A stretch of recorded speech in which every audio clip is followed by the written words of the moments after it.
Hello, it's Dave from Digital Foundry, and this is Alienation, the latest twin-stick arcade shooter by Housemarque.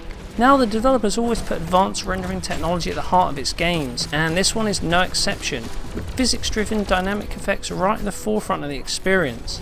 However, you may notice one major difference compared to the likes of Super Stardust HD on PS3, and indeed Resogun on PlayStation 4, and that's with regards to performance. Alienation is running at 30 frames per second, and not the usual 60 favoured by the developer. We saw the same thing with Dead Nation, released a few years back, and this means that motion isn't quite as smooth and the controls aren't quite as crisp as they would otherwise feel running at a higher frame rate. So this feels like a downgrade at first, but on the flip side, the increasing rendering time allows for some really impressive effects work, and this adds a distinct layer of realism to the game's arcade roots. The experience is really boosted by this, and the gameplay holds up pretty well despite running at 30 frames per second. So from a rendering perspective, what does Housemarque actually bring to the table here?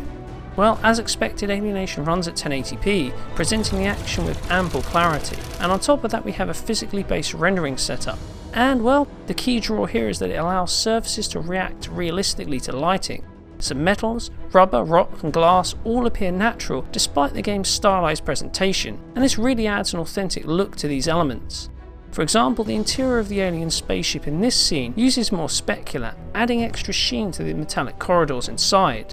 Backing this up, we see the use of volumetric lighting. Here, snow, smoke and particles react to the surrounding light sources, and this creates a warm glow around the lights cast by torches, headlights and lamps dotted about the environment. It adds a nice layer of depth to these elements, especially in these snowy conditions here. Dynamic lighting is also used liberally throughout the game too. Here we see how the player's torch casts shadows across the environment, which interact with the shadows already present from other light sources. It's a nice touch that's easily overlooked when playing. Moving into combat, and lighting also plays a part here too.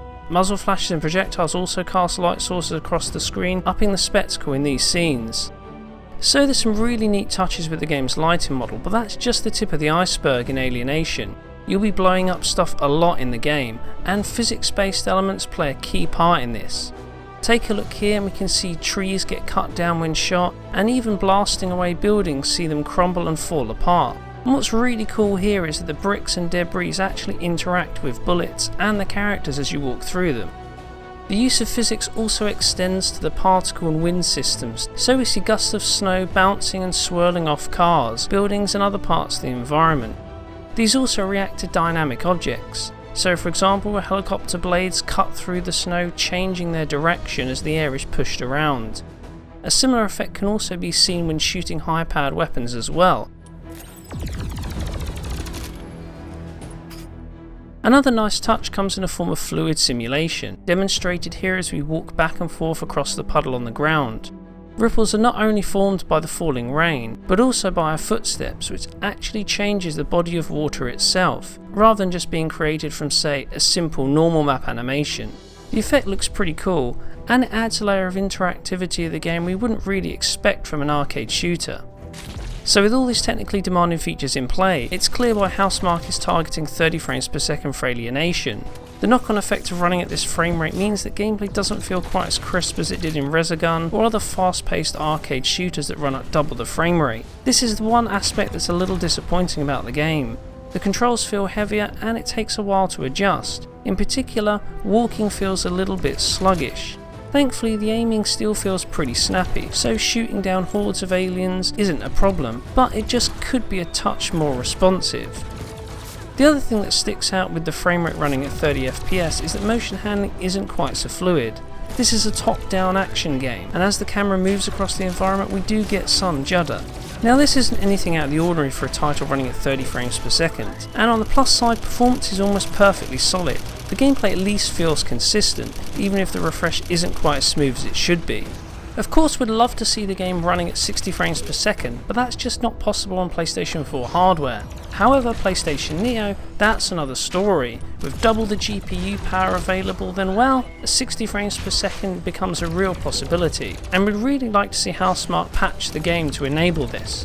For now though, the PlayStation 4 version of Alienation is still a great game. Yes, it's running at 30 frames per second, but the action is still pretty smooth, and more importantly, it's consistent. The use of advanced rendering technology also adds a lot to the experience. On the whole, it is a polished release, and it looks like it could be another classic from Housemarque. We really look forward to seeing the developer try out new things with arcade style shooters, and while Alienation isn't radically different, it's still a lot of fun and definitely worth checking out. Anyway, let us know what you think about the game in the comments below, and if you enjoyed this analysis, please like or subscribe, that would really help us out. So this has been Dave, thanks for watching, and we'll see you next time.